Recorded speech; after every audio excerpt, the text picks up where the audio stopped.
আজকে vanilla cake বানাবো, তারই প্রস্তুতি চলছে। এখানে রুম টেম্পারেচার 2টা ডিম নিয়ে নিলাম। আসসালামু আলাইকুম এভরিওয়ান, কেমন আছেন? আশা করছি সবাই ভালো আছেন, আমিও ভালো আছি, আমার ফ্যামিলি নিয়ে আলহামদুলিল্লাহ। তো এখানে আমি রুম টেম্পারেচারে 2টা ডিম নিয়ে নিলাম। যদি ফ্রিজে ডিম থাকে আগে থেকে কেক বানানোর আধা ঘন্টা আগে নামিয়ে রাখবেন। আর এখানে আমি আজকে কুসুম সহই ফেটিয়ে নিব, আর কুসুম আলাদা করব না। আর এটা আজকে ভ্যানিলা স্পঞ্জ কেক বানাবো। তো এখানে আমি হালকা যখন এরকম একটু ফমি ভাব হয়ে আসবে তখন এখানে হাফ কাপ চিনি অ্যাড করে দিতে হবে। চিনিটা আমি একবারেই দিব না, 2 ভাগে ভাগ করে তারপরে আমি চিনিটা দিয়ে ফেটিয়ে নিব। এরকম করলে আসলে কেকটা খেতে অনেক মজা হয়। আর চিনিটা যেহেতু একটু বড় দানার ছিল, একটু ভালো করে ফেটিয়ে নিতে হবে যেন চিনির কোনো দানা বা অংশ কোনো কিছুই না থাকে। তো আমি ধাপে ধাপে দিব আর ধাপে ধাপে করে নিব। এভাবে করলে কেকটা একদম ফুলকো টাইপের হয় আর অনেক মজা হয়। এখানে চাইলে আপনি তেলটা দিতেও পারেন, আবার স্কিপও করতে পারেন, এটা যার যার খুশি মতন। তো এখানে আমি 2 টেবিল চামচ পর্যন্ত এরকম দিয়ে নিলাম, দিয়ে আবারও একটু ভালো করে ফেটিয়ে নিব। তো এই যে এখানে কনসিস্টেন্সিটা এরকম আসবে, এরকম একটা যখন ভাব হবে তখন বুঝতে পারবেন যে পারফেক্টভাবে হয়েছে। তো আমিও একটু দেখিয়ে দিচ্ছিলাম যে এটা এরকমভাবে রাখতে হবে। আর এটা এখানে অরেঞ্জ ইমালশন, এই অরেঞ্জ ইমালশনটা আমি 2 ফোঁটা দিয়ে নিব। এটা যেহেতু একটু ঘন, একটু বুঝে শুনে দিতে হয়। এটার ফ্লেভারটা এত মজাদার, আর যেমন ফ্লেভারটা যেরকম আর খেতেও অনেক মজাদার হয়। কেক বানাতে পারে না আসলে এরকম মানুষ খুবই কম আছে, কেক সবাই আমরা বানাতে পারি। তো আজকে আমি যেহেতু প্রথম অর্ডার ছিল ভাবলাম আপনাদের সাথে শেয়ার করি। আর এই যে এখানে আমি যখন তেলটা দিয়েছিলাম, তেলটা দেওয়ার পরে আবার একটু ভালো করে বিট করে নিচ্ছি। এভাবে নিলে একটু ফমি ভাব হয় আর কেকটা খেতেও খুবই মজাদার হয়। এই যে একটু এভাবে এসেছে। তো এখনই আমি শুকনো উপকরণগুলো চেলে নিব, নিয়ে তারপরে আমি মিশিয়ে তারপরে কেকটা আমি ওভেনে বেক করে নিব। তো এই তো আমি এখন শুকনো উপকরণগুলোকে চেলে নিচ্ছি। এখানে হাফ কাপ ময়দা ছিল, আমি এখানে প্যাকেটের ময়দাটা নিয়েছি, আপনারা খোলাটাও নিতে পারেন, তবে খোলাটার থেকে প্যাকেটটা নিলেই বেশি ভালো হয়, আমাদের একটু স্বাস্থ্যের জন্য ভালো। তো এখানে আমি কর্নফ্লাওয়ার নিয়েছি 1 টেবিল চামচ, আর হাফ চামচ নিয়েছি বেকিং পাউডার নিয়েছিলাম হাফ চা চামচ। এখন একটু এই শুকনো উপকরণগুলো ভালোভাবে চেলে তারপরে আমরা কেকের যে ব্যাটারটা আছে ওই ব্যাটারের সাথে মিশিয়ে নিব, নিয়ে তারপরে আমরা ধাপে ধাপে দিব, একসাথে দিব না। এটা 2-3 ধাপেও আপনারা দিতে পারেন। আর এখানে আমার একটু লবণ দিয়েছিলাম, একটু লবণটা দিলে টেস্টটা একটু ভালো আসে। আপনারা চেলে নেওয়ার পরে আবার ভালো করে একটু মিশিয়ে নেবেন, তাহলে কেকটা একটু স্মুথি ভাব হয়, একটু ফুলকো টাইপের হয়, খেতেও মজা লাগে। এখন ধাপে ধাপে করে এটা মিশিয়ে নিতে হবে, একবারে মেশানো যাবে না। আমি যেভাবে দেখিয়ে দিচ্ছি অল্প অল্প করে এইভাবে মিশিয়ে নেবেন। আপনারা বাসায় এভাবে আমার মতন ট্রাই করে দেখবেন, মাশাআল্লাহ আপনাদের কেকটা খেতে খুবই মজাদার হবে। আর এখানে আজকে আমার যেহেতু প্রথম কেকের অর্ডার ছিল, তাই আমি আজকে একটু বানিয়ে নিলাম আর পুরো ভিডিওটাই আপনাদের সাথে শেয়ার করব। আপনাদের কোনো অংশ যদি আমার ভিডিওটা ভালো লাগে তাহলে আমার চ্যানেলটা সাবস্ক্রাইব করে দিবেন, আর পাশে থেকে বেল আইকন ক্লিক করে দিবেন, তাহলে ভিডিও ছাড়ার সাথে সাথে নোটিফিকেশন আপনাদের মাঝে চলে যাবে।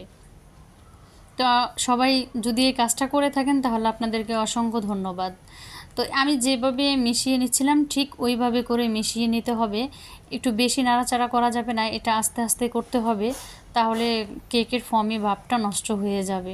এভাবে অল্প অল্প করে দিতে হবে, আর বেটারটা ঠিক আমি যেভাবে নাড়াচ্ছিলাম ঠিক ওইভাবে করে নেড়ে নিতে হবে। বেশি একটা নাড়াচাড়া করা যাবে না, তাহলে যেই ফমি ভাবটা আছে সেই ফমি ভাবটা চলে যাবে। আমি আবারও একটুখানি দিয়ে নিচ্ছিলাম, দিয়ে তারপরে আবারও একইভাবেই আমি এটাকে মিশিয়ে নিব, নিয়ে তারপরে আমি কেকটা ওভেনে বেক করে নিব। তো এই যে আমি নিয়ে নিচ্ছিলাম, এভাবে আস্তে আস্তে ধাপে ধাপে মিশিয়ে নেবেন আপনারা। অনেকে চকলেট কেক পছন্দ করে, অনেকে ভ্যানিলা পছন্দ করে, অনেকে রসমালাই। এক একজনের টেস্ট, এক একজনের ফ্লেভার এক এক রকম, সবার টেস্ট, সবার চাহিদা একরকম থাকে না, এক একজনের এক এক রকম, এইটাই স্বাভাবিক। তো আমি আজকে এটা ভ্যানিলাই এখানে করে নিব। আর একটা চকলেট কেকেরও বানাতে হবে, অর্ডার আছে, ওইটাও আরেকদিন বানাবো। তো এই যে এভাবে করে আপনারা মিশিয়ে নেবেন, তাহলে দেখবেন আপনাদের কেকটা খেতে অনেক মজা হবে আর একটা ফুলকো ভাব থাকবে। আর দেখেন কি সুন্দরভাবে আমি আস্তে আস্তে করে মিশিয়ে নিচ্ছি। তো আমার এখানে মিশানো প্রায় শেষ। আমি একটু দেখিয়ে দিচ্ছিলাম কেকের ব্যাটারের ঘনত্বটা আসলে কীরকম হবে। একটু ভালো করে মিশিয়ে নেবেন যেন দলা দলা না থাকে। আমার এখানে একটু দলা দলা ভাব আছে, আমি এটাকে ভালো করে অফ ক্যামেরায় একটু মিশিয়ে নিব। এই কাজটা একটু কঠিনই, আস্তে আস্তে করতে হয়। তো আমি এখন মোল্ডে ঢেলে নিব, নিয়ে আমি ওভেনে বেক করে নিব। কেউ চাইলে এটা চুলায়ও বেক করতে পারেন, তবে আমার যেহেতু ওভেন আছে আমি ওভেনে কেকটা বেক করে নিব। এটা আমার হতে মিনিমাম 20 মিনিট টাইম লাগবে। 20 মিনিটে আমার কেকটা একদম সম্পূর্ণ হয়ে যাবে। ওভেন থাকলে একটা সুবিধা হয় যে কেকটা তাড়াতাড়ি বেক করা যায়, আর চুলায় একটু সময়টা বেশি লাগে, এতটুকুই। কিন্তু চুলায়ও আমি অনেকবার কেক বেক করে দেখিয়েছিলাম, সেটাও অনেক ভালো হয়। তো এই যে এখানে আপনারা একটু টেপ করে নেবেন, তাহলে ভিতরে যে বাতাস থাকে সে বাতাসটা বের হয়ে যায়, বাবলসটা থাকে না। আর এভাবে করে নেবেন আপনারা, তাহলে হয় কি বাতাসটা বের হয়ে গেলে কেকটা ফুলকো হয়। আমি কেকটা এখানে বেক করে নিচ্ছিলাম। একটা দুইটাই ছিল, একটা 1 পাউন্ডের আর একটা হাফ পাউন্ডেরও কম ছিল। তা আমি 20 মিনিটের জন্য আমি ওভেনে বেক করে নিলাম। আমার ওভেনটা হচ্ছে মিয়াকো ব্র্যান্ডের। এখানে আমি একটু দেখিয়ে দিচ্ছিলাম যে কোনটা কিভাবে আছে। তো আমি 20 মিনিটের টাইম দিয়ে তারপরে কেকটা বেক করে নিচ্ছিলাম। অবশেষে আমার বেক করা হয়ে গেছে। এখন দেখেন আমি এখানে স্লাইস করে কেটে নিয়েছি। এটাকে এখন আমি ক্রিম দিয়ে তারপরে সাজিয়ে নিব। তো এই তো আমি প্রস্তুতি নিচ্ছিলাম। এখানে আমি আস্তে আস্তে করে ট্রাই করে নিচ্ছিলাম কেকের ব্যাটারটা দিয়ে। তারপরে এখানে আমি সুগার সিরাপ দিয়ে নিচ্ছিলাম। সুগার সিরাপ দিয়ে তারপরে আমি আস্তে আস্তে করে কেকটা সাজিয়ে নিব। কেকের বিজনেস আমি নতুন পেজ খুলেছি, আর কেকের বিজনেসটাও আমার নতুন, যেহেতু প্রথম এজন্য একটু নার্ভাস ফিল হচ্ছে। আসলে আগে কখনো করা হয়নি। মানুষ চেষ্টা করলে মানুষ সব কিছুই করতে পারে, চেষ্টা করতে হয়।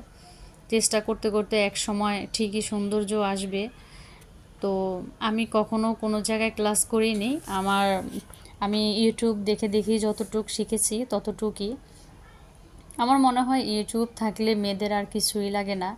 ইউটিউব দেখে দেখে মেয়েরা ঘরে বসেই এখন সব ধরনের কাজ শিখতে পারে। এই ইউটিউব প্ল্যাটফর্ম মানুষের অনেক কিছু সুবিধার উপকার হয়েছে, যেটা আমি নিজেই অনেক কিছু ইউটিউব থেকে শিখতে পেরেছি আলহামদুলিল্লাহ।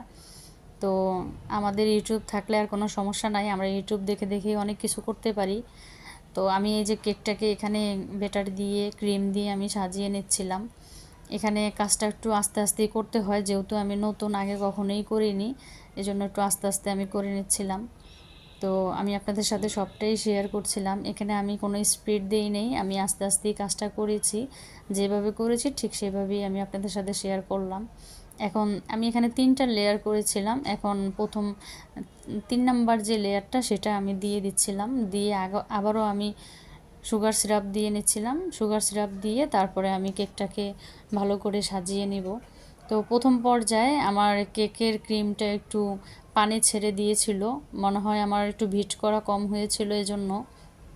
তো আস্তে আস্তে ঠিক হয়ে যাবে। আর প্রচণ্ড গরমে কেক আরও ক্রিমটা পানি ছেড়ে দেয়, এটাই স্বাভাবিক গরমে। তো দেখা গেছে আমি এখানে করে নিচ্ছিলাম আলতো হাতে, বেশি তাড়াহুড়ো করা যাবে না। আর এটার অনেক টিউটোরিয়াল আমি দেখেছি ইউটিউবে। এটা করতে একটু প্রথম পর্যায়ে একটু কঠিনই মনে হয়, আস্তে আস্তে এই জিনিসটা সহজ হয়ে যায়। তো আমি এভাবে করে নিচ্ছিলাম। এই যে ক্রিম দিয়ে আমি ভালো করে করে নিচ্ছিলাম। আশেপাশে একটু ডিজাইনটা আনতে একটু কষ্ট হচ্ছিল, তো সমস্যা নাই, আস্তে আস্তে করতে করতে হয়ে যাবে প্র্যাকটিস করলে। এটা আসলে কোনো ঘটনাই না, এটা ঠিক হয়ে যায় পরবর্তীকালে। আমরা কেকের এই কাজগুলো যত প্র্যাকটিস করব তত আমাদের ভালো হবে। তো অবশেষে আমি ফ্রিজে রেখে একটু শক্ত হয়েছে, তখন আমি একটু ক্রিম দিয়ে নিয়েছি, ক্রিমটা গলে গিয়েছে। তো সবাই ভালো থাকবেন, সুস্থ থাকবেন। আসসালামু আলাইকুম।